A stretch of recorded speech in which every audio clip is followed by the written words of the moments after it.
Seorang biksu kecil yang berspesialisasi dalam tugas secara tidak sengaja menelan peri kuno. Tidak hanya kekuatan internal meningkat dengan kuat, tetapi juga membuka mata dewa. Beberapa menit yang lalu, Yang Mulia Guru sedang mengumpulkan air dari sungai. Tiba-tiba di kuil muncul orang asing entah dari mana bernama Hakma. Kekuatan sihir orang ini sangat tinggi sehingga mengejutkan banyak orang. Para biksu yang bergegas semuanya diblokir oleh tangannya. Hanya dengan sedikit jentikan tangan, Anda bisa terbang beberapa ratus meter. Biksu lainnya juga tersedot ke dalam ruang hampa oleh kekuatan internalnya.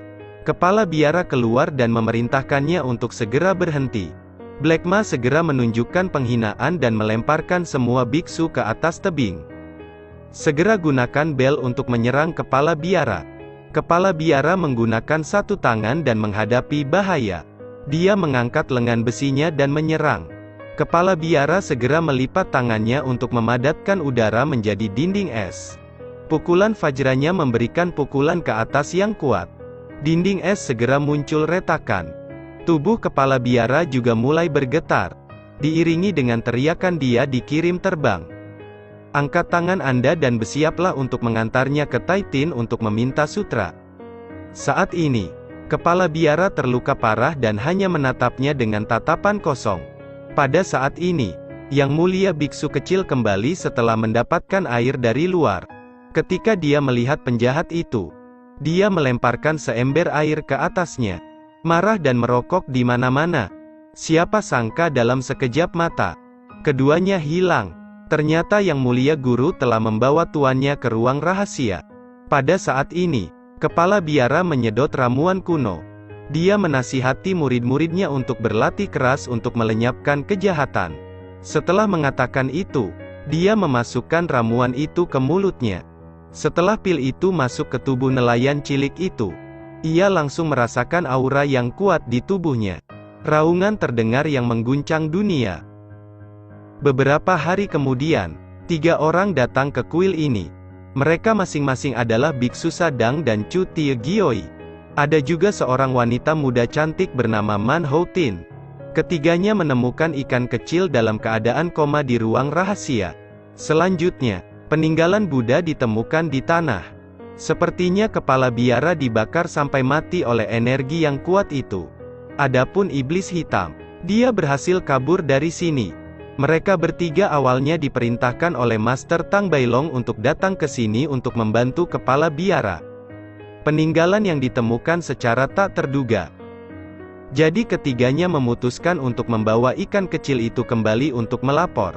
Tanpa diduga, di tengah jalan, tiba-tiba muncul sekelompok bandit ganas. Pemimpin para elf, dengan lantang memerintahkan mereka untuk meletakkan senjata dan menyerah.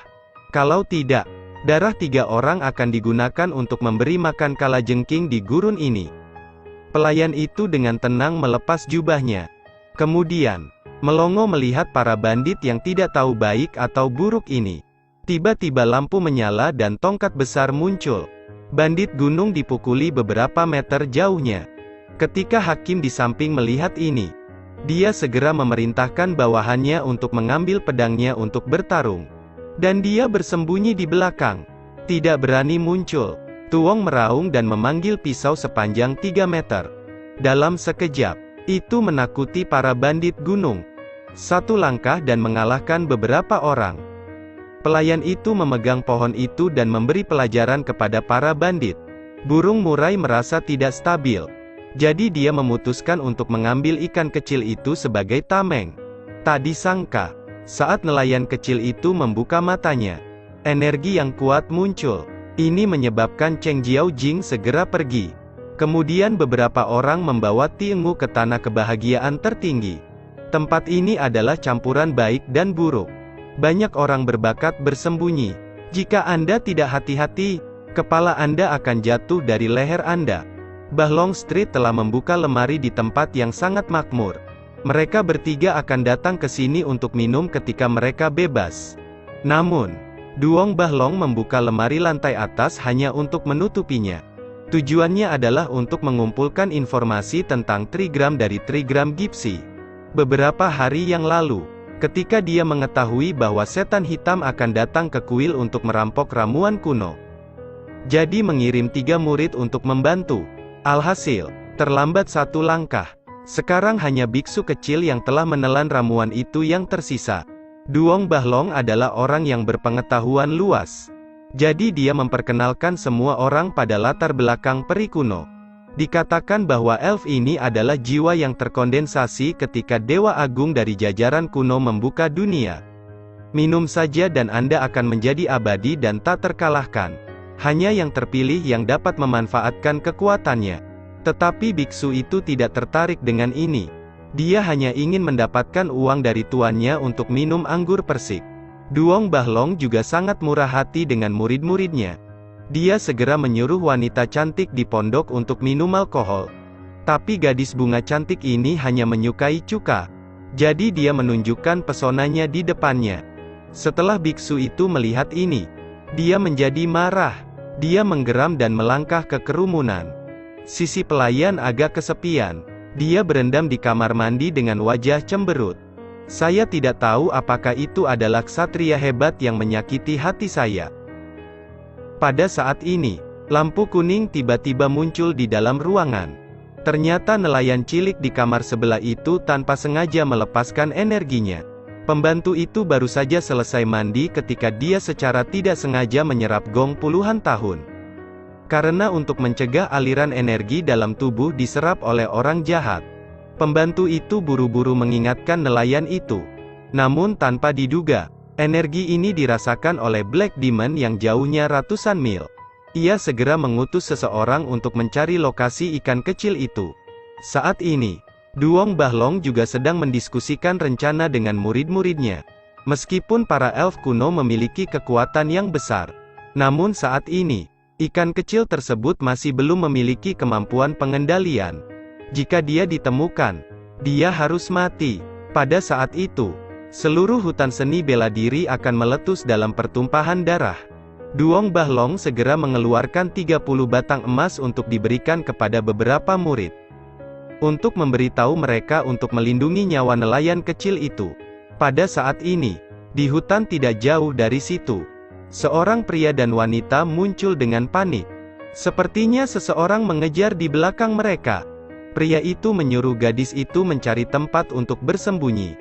Setelah beberapa saat, memang, White Bone Crystal mengejar di depannya. Ternyata pria ini adalah Xiao Yan, keturunan dari seorang biksu yang berlatih lajang. Iblis bermaksud menggunakannya untuk mendapatkan ramuan kuno. Tapi Xiao Yan tidak mau melayani alien. Jadi dia mencoba yang terbaik untuk menolak pengejaran White Bone Crystal. Tak berdaya dia harus membuang senjata tersembunyi. Tapi kristal tulang putih hanyalah kerangka. Senjata orang normal pada dasarnya tidak berguna melawannya. Pada akhirnya, dia terluka parah oleh tulang putih 9 yin. Di sisi lain, 3 orang di sisiku juga memberikan uang. Ngu pergi mencari seorang biksu yang berlatih single. Jika Anda dapat menemukan orang ini, Anda dapat mengontrol kekuatan peri. Ketika mereka tiba di kediaman Tie Fiem, mereka menemukan bahwa taman itu kosong. Mereka mulai mengobrak-abrik lemari mencari petunjuk. Tiba-tiba, seorang wanita berlari keluar. Orang ini adalah adik perempuan yang dikejar oleh simpanse tulang putih di hutan. Yang Mulia Guru dan Cuka berencana membawanya kembali untuk berbicara dengannya. Tanpa diduga, dia menginjak Prancis dan menyuruhnya membuangnya ke jalan. Adik perempuan itu berpikir bahwa pengejarnya telah meledak. Tiba-tiba, pelayan itu memegang sebatang tongkat dan mengangkatnya di depannya. Adik perempuan itu putus asa dan hanya bisa mengangkat tangannya untuk mengikat. Setelah itu, dia membawanya kembali ke rumah Xiao Yan. Setelah berbicara, saya mengetahui bahwa gadis ini adalah Nyonya Bunga Peri Tie Fien. Awalnya, pasangan itu memiliki kehidupan bahagia yang tersembunyi di pegunungan. Pada akhirnya, masih mustahil untuk lepas dari tantangan berdarah kaum Gipsi. Sekarang bahkan keberadaan suaminya tidak diketahui. Pelayan itu menghiburnya sehingga dia tidak perlu terlalu khawatir. Karena Tiengu memiliki Dewa Mata Tongtin. Setelah diaktifkan, objek dapat dilihat dari jarak ribuan mil. Sayangnya, Tiengu tidak terlalu tahu cara mengontrol Tin Enhan. Tapi dia hanya melihat Xiao Yan terkunci di dalam gua. Pelayan wanita itu menebak bahwa mungkin dia berada di Gunung 10.000 Patung tidak jauh dari situ. Jadi mereka mulai datang ke sini. Tapi di sini ada gua di mana-mana. Jadi mereka hanya berpisah untuk menemukan satu sama lain. Saat ini, Tie Fiem diikat di atas batang kayu. Elf tulang putih mengancamnya dan memberitahunya cara menjinakkan elf. Jika tidak, itu akan menyerap semua energi positif Anda. Tapi Xiao Yan sangat keras kepala. Bahkan jika dia dipukuli sampai mati, dia tidak akan mengungkapkan rahasia nenek moyangnya. Ancaman Bah Chotin tidak berhasil. Jadi dia harus membawa istrinya untuk mengancam. Saat ini, Xiao Yan sedang panik. Dia memohon lagi dan lagi untuk melepaskan kekasihnya. Tapi Bah Chotin tidak mendengarkan. Dalam kemarahan, Xiao Yan melempar anak panah. Rupanya kali ini dia berubah menjadi kerangka. Dan tubuh asli Bai Chotin ada di sampingnya dan terkena pukulan ke pangkal pahanya. Saya khawatir dia tidak akan memiliki kesempatan untuk bermain dengan istrinya di masa depan. Teriakan menyedihkan masuk dan biksu itu mendengarnya. Mereka segera menembakkan suar untuk meminta dukungan. Roh tulang putih melihat bahwa situasinya tidak stabil dan melarikan diri. Peri Bah Hoa mengambil kesempatan untuk menyelamatkan suaminya. Pelayan dan Cuka bertugas mengejar Bah Chotin. Gadis setan kecil melihat bahwa dia tidak bisa lari. Jadi dia harus berhenti dan melawan. Dia mencabut kedua taringnya dan mulai bertarung. Akibatnya, kaki kanan pembantu itu patah. Setelah diperiksa lebih dekat, ditemukan bahwa itu adalah kerangka. Dan Bah Chotin benar-benar berlari kembali ke gua untuk menangkap Tie Fiem. Ketika Peri Bah Hoa melihat musuh, dia menggertakkan giginya.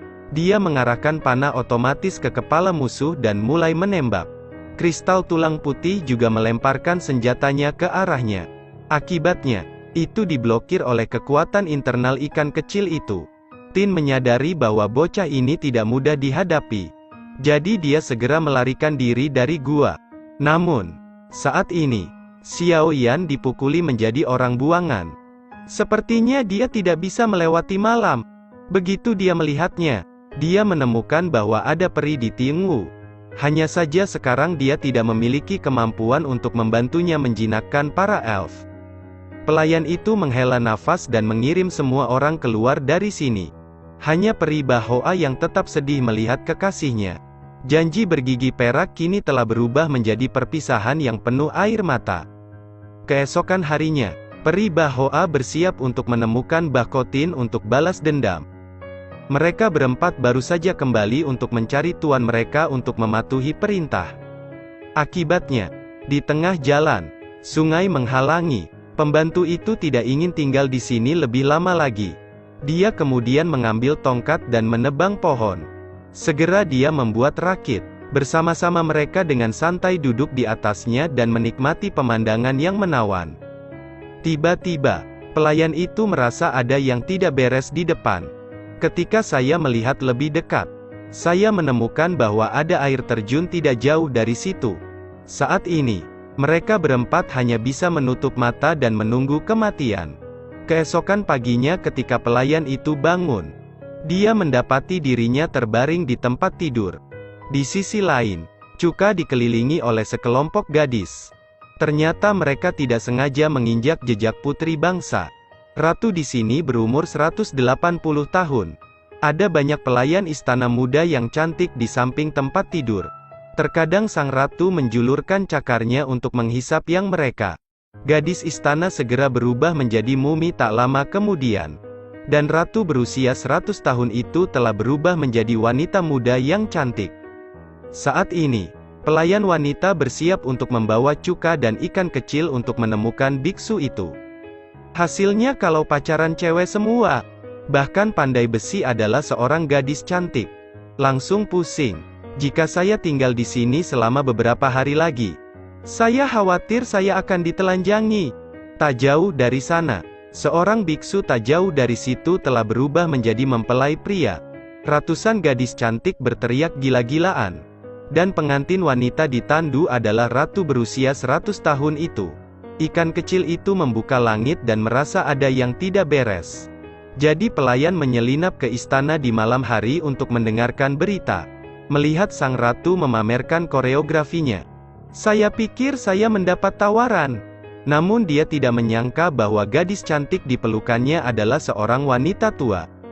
Dia tidak sabar dan langsung memeluk kecantikan itu ke tempat tidur. Sebelum meninggalkan ruangan, ratu mengajukan pertanyaan kepadanya. Jika Anda tiba-tiba menghilang, apakah Anda masih mencintai? Saat ditanya, dia diam-diam mengulurkan cakar hitamnya yang tajam. Begitu dia mendengar jawaban yang tidak memuaskan, dia akan segera membunuhnya. Untungnya, saya jatuh cinta dengan kecantikan ini sampai mati. Dia bersumpah bahwa dia akan menjadi tua. Ketika ratu mendengar jawaban ini, dia mencabut cakarnya. Setelah 3 jam, biksu itu akhirnya keluar dari kamar dengan perasaan lelah. Akibatnya, diketahui bahwa kedua penjaga pintu itu telah dirobohkan oleh pelayan dan cuka. Pelayan itu memberitahunya bahwa ratu di dalam adalah seorang wanita tua. Siapa yang mengira bahwa mereka berdua cemburu padanya? Itu sebabnya saya di sini untuk membuat kedua belah pihak berselisih. Pelayan itu menganggap bujukan itu sia-sia. Jadi dia pergi begitu saja dari sini. Keesokan harinya biksu itu mengundang saudara-saudaranya ke istana untuk menikmati kekayaan tersebut. Sang ratu tidak ingin kekurangannya terungkap di depan semua orang. Oleh karena itu, dia terus menyerap energi yang dari seorang gadis istana. Akibatnya, cuka di samping tertangkap basah. Sang ratu segera mengungkapkan dirinya dan menyerang. Saat ini, biksu tersebut masih belum percaya bahwa istrinya adalah seorang wanita tua. Dia bahkan menentang kenalannya hanya karena kecantikannya. Selama pertarungan, dia tidak sengaja menyayat wajah ratu. Dia segera menyerap energi yang gadis istana untuk mengembalikan penampilannya. Setelah melihat hal ini dari biksu tersebut, dia akhirnya percaya bahwa dia adalah seorang lelaki tua. Dalam kemarahan, sang ratu melepaskan pamungkasnya, segera membuat pelayan dan Zhouge jatuh ke lantai. Yang Mulia Sa buru-buru naik untuk menghentikannya. Semoga atas nama suami istri, satu nyawa bisa diampuni. Siapa sangka wanita itu tidak pernah memberinya wajah. Sebuah tamparan membuatnya terbang beberapa meter. Xiaoyu meraung lagi dan memuntahkan aliran energi yang kuat. Energi sejati di tubuh ratu sudah mulai bocor. Segera dia berubah menjadi wanita tua berwajah pucat. Saya pikir ketika biksu itu melihat ini, dia akan terbangun dalam lubang darah. Tanpa diduga, dia masih menatap majikannya dengan penuh kasih sayang. Selain itu, dia bersumpah bahwa dia akan mencintainya selamanya. Adegan ini benar-benar membuat orang iri.